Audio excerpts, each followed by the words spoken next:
ಕಣ್ಣು ಮುಚ್ಚಿದೆ ನಮಗೋಸ್ಕರ ಪ್ರಯತ್ನ ಮಾಡಿ ಎಲ್ಲರ ಲೆಟ್ರಸ್ ಮಾಡಿಸ್ಕೊಟ್ಟು ಎಲ್ಲ ಕಡೆ ಓಡಾಡಿ ನಮ್ಮ ಹತ್ರ ಒಂದು ನಾವು ಏನು ಮಾಡಬೇಕು ಅಂಥ ಕೆಲಸ ಎಲ್ಲ ಆ ದೇವ್ರು ನಮ್ಗೆ ಮಾಡಿಕೊಟ್ಟಿದ್ರು.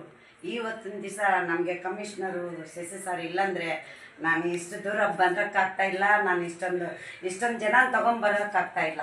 ಆದರೆ ತುಂಬ ಹೃದಯಪೂರ್ವಕ ಧನ್ಯವಾದಗಳು ಹೇಳ್ತೀನಿ ನಮ್ಮ ಸರ್ಗೆ. ಇವತ್ತಿನ ದಿವಸ ನಾನು ಯಾವತ್ತೂ ಮರೆಯೋಕ್ಕಾಗಲ್ಲ.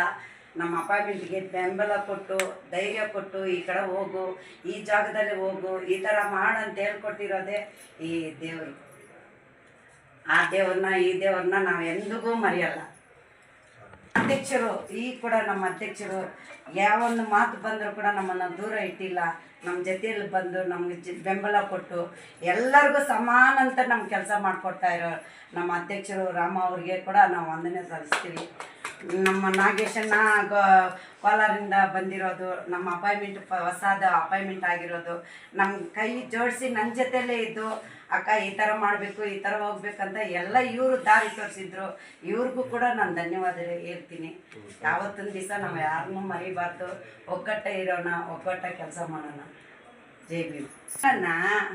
ಹೊಸದಾಗಿ ಅಪಾಯಿಂಟ್ಮೆಂಟ್ ಆಗಿರೋ ನೌಕರಿಗೆ ನಮಗೆ ಬಂದು ನಮ್ಮ ಸಾಹೇಬರಿಗೆ ಸನ್ಮಾನ ಮಾಡಿ ಕಮಿಷನರ್ ಸಾಹೇಬರಿಗೆ, ಅಧ್ಯಕ್ಷರಿಗೆ, ನಮ್ಮ ಮ್ಯಾನೇಜರ್ ಸಾಹೇಬರಿಗೆ, ನಮ್ಮ ಸಂಘದ ಪರವಾಗಿ ಇವರೆಲ್ಲರಿಗೂ ಥ್ಯಾಂಕ್ಸ್.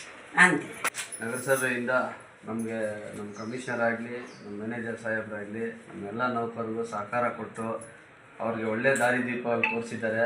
ಹಾಗೂ ಅವ್ರಿಗೆ ಇಷ್ಟು ವರ್ಷದಿಂದ ಅವರು ಪ್ರಯತ್ನ ಪಟ್ಟಿರೋ ಕಾಯಮತಿ ಅನ್ನೋದು ಏನಿತ್ತೋ ಅದರ ಬೆನ್ನಿಂದ ಬಿದ್ದು ಸರ್ಕಾರದ ಗಮನಕ್ಕೆ ತಂದು ನಮಗೆಲ್ಲರೂ ಕಾಯಂ ಮಾಡಿಸ್ಕೊಟ್ಟಿರ್ತೀವಿ. ನಮ್ಮ ಸಾರಿಗೆ ಧನ್ಯವಾದಗಳು.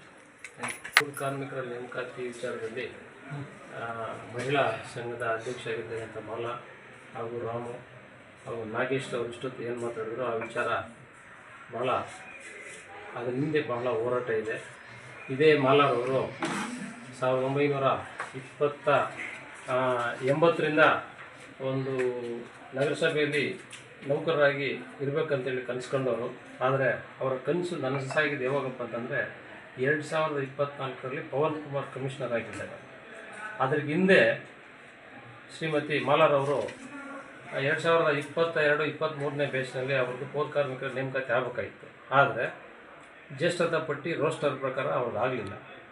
ನಂತರ ಹೆಣ್ಮಗು ಬಂದು ಕಮಿಷನ್ ಹತ್ರ ನಮ್ಮ ಹತ್ರ ಅಳ್ಳಿಲ್ಲ, ನಾನು ಸೂಸೈಡ್ ಮಾಡ್ಕೊಳ್ತೀನಿ ಅಂತ ಒಂದು ವಿಚಾರ ಇಟ್ಟು ನನಗೆ ಜೀವನದಲ್ಲಿ ಜಿಗುಪ್ಸೆ ಆಗ್ಬಿಟ್ಟಿದೆ. ನನ್ನ ಹಿಂದೆ ಬಂದವರೆಲ್ಲ ಅವ್ರಿಗೆ ಅಪಾಯಿಂಟ್ಮೆಂಟ್ ಆಯಿತು, ನನಗೆ ಆಗಲಿಲ್ಲ, ಬಹಳ ನೋವುಪಟ್ಟರು. ಹೆಣ್ಮಗುನ ಕೂರಿಸಿ ನಾನು ಕಮಿಷ್ನರು ಅದಕ್ಕೆ ಸಂಬಂಧಪಟ್ಟಂತೆ ನಮ್ಮ PD ಮೇಡಮ್, ಅಂಬಿಕಾ ಮೇಡಮ್ ಅವ್ರ ಹತ್ರ ಮಾತಾಡಿ, ನಂತರ DMA ನಮ್ಮ ಸೆಕ್ಷನ್ ಆಫೀಸರ್ಗಳೆಲ್ಲ ಅವ್ರಿಗೆಲ್ಲ ಮಾತಾಡಿ ಈ ಒಂದು ಸಂಬಂಧಪಟ್ಟಂತೆ ನಾವು ಪತ್ರಗಳ ಮೇಲೆ ಪತ್ರ ಹಾಕಿ, ಆಮೇಲೆ ಡಿಸ್ಟಿಕ್ ಕಮಿಟಿಯಲ್ಲಿ ನಾವು ಇದನ್ನೆಲ್ಲ ಪ್ರಸ್ತಾಪ ಮಾಡಿ ಈ ಒಂದು ವಿಚಾರನ ಬಹಳ ಗಂಭೀರವಾಗಿ ಪರಿಗಣಿಸಿ ಈಗ ನಂತರ 28 ಜನ, ಮೊದಲು 32 ಜನ, ಒಟ್ಟು 50 ಜನ ಅಲ್ಲ, ಸಾರಿ 32, 27, 60 ಜನಕ್ಕೆ ಅಷ್ಟು ಜನಕ್ಕೆ ನಾವು ಅಪಾಯಿಂಟ್ ಮಾಡಲಿಕ್ಕೆ ನಮ್ಮ ಪೌರಾಯುಕ್ತರಾದ ಪವನ್ ಕುಮಾರ್ ಸಾಹೇಬರು ಹಾಗೂ ನಾನು ಜೊತೆಗೆ ನಮ್ಮ ಹೆಲ್ತ್ ಇನ್ಸ್ಪೆಕ್ಟ್ರು ಹಾಗೂ ಈ ಸಂಘದ ನಮ್ಮ ಎಲ್ಲ ಸ್ನೇಹಿತರು, ರಾಮು ಇರ್ಬೋದು, ನಮ್ಮ ಮಾಲಾ ಇರ್ಬೋದು, ಹಿಂದೆ ಪೆಂಚಲಾ ಇರ್ಬೋದು, ಎಲ್ಲರ ಒಂದು ಸಹಕಾರದಿಂದ ಈ ಒಂದು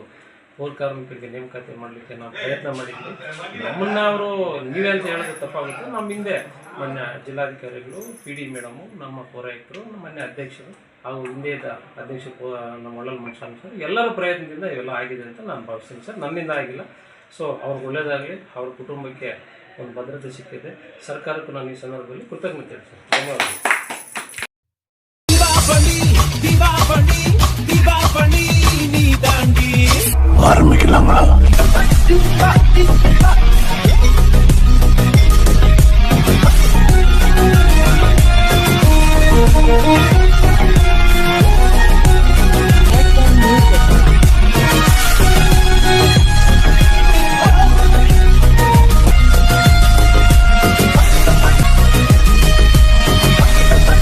தரம் என்றும் நிரந்தரம், தரம் என்றும் நிரந்தரம், தரம் என்றும் நிரந்தரம்.